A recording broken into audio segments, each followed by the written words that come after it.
video is about how to start a camera collection. Camera collecting's been a hobby of mine for many years, and I've had a lot of fun with it, and I've made money off of it too. So one thing that you can do to get yourself started, you can go in person to thrift shops, Goodwill and stuff like that, Salvation Army, and you go and you look around and you'll find stuff like this a lot. This is a plastic camera from the 1980s or 90s, and this is what we call a point and shoot. There's also old plasticky kind of cameras like this from the 50s and 60s. Those are usually going to be very cheap, sometimes even like $5. This one's kind of neat. This has got a leather case. This is from the 60s. It's a 35 millimeter.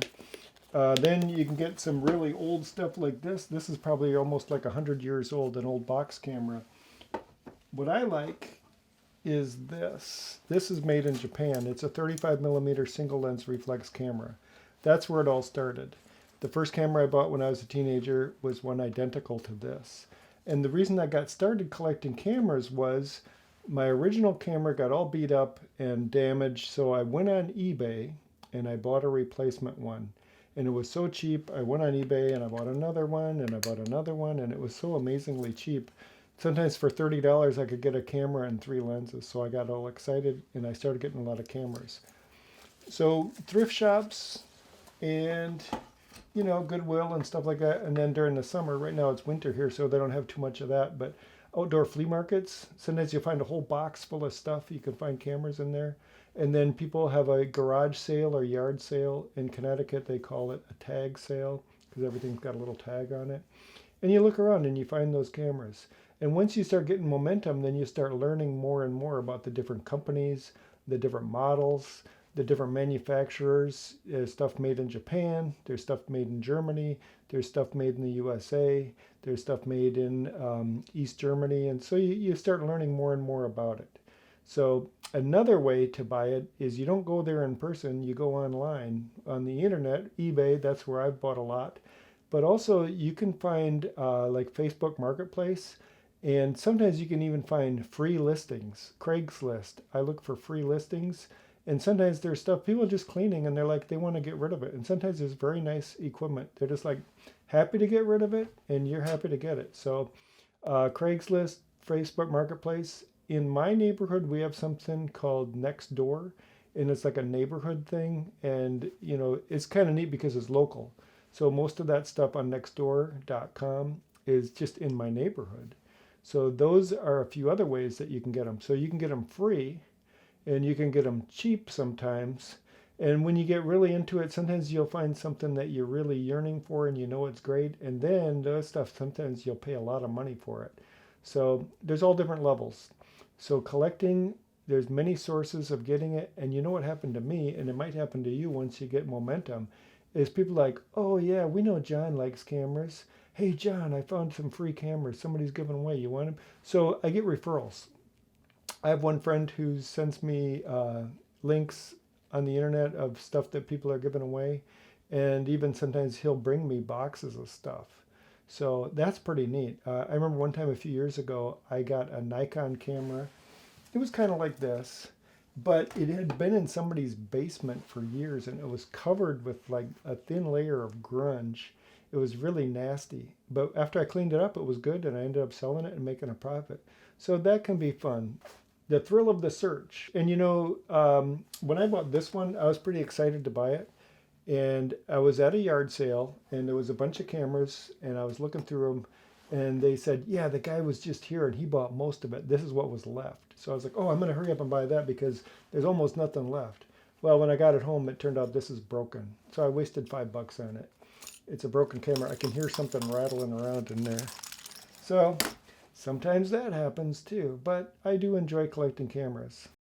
If you're looking for pretty good quality cameras, every now and then you'll hit the jackpot at a yard sale or at Goodwill. But if you're really looking for pretty good stuff, then you go to the actual camera stores.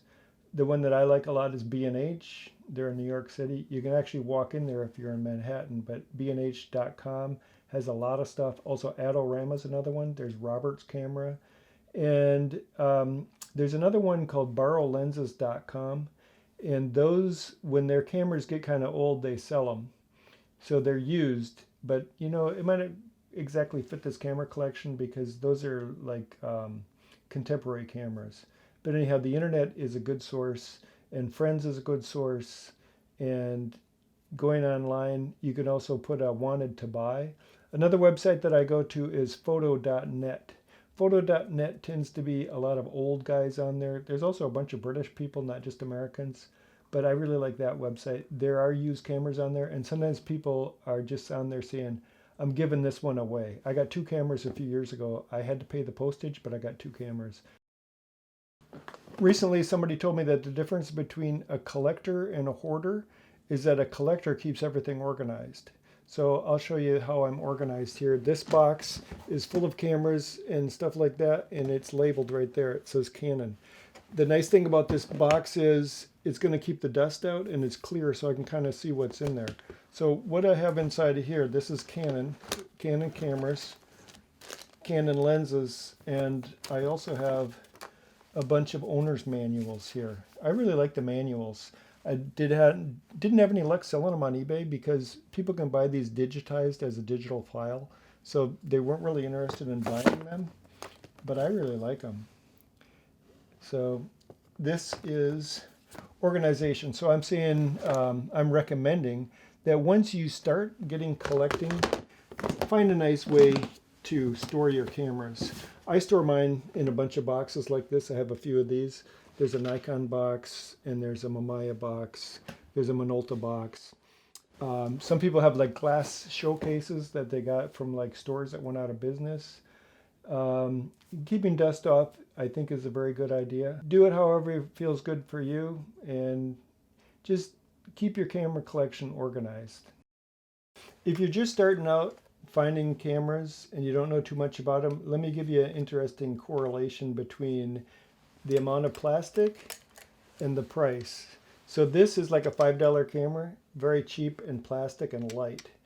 A lot of plastic, cheap. This one's metal and glass, more expensive. So there's kind of a correlation between how much plastic it has and also the weight. So this is light and plastic. It's a cheap camera, $5 one. This is heavy, and this has got a lot of metal. So this, I don't know, this is like a $100 camera. This is like a $5 camera.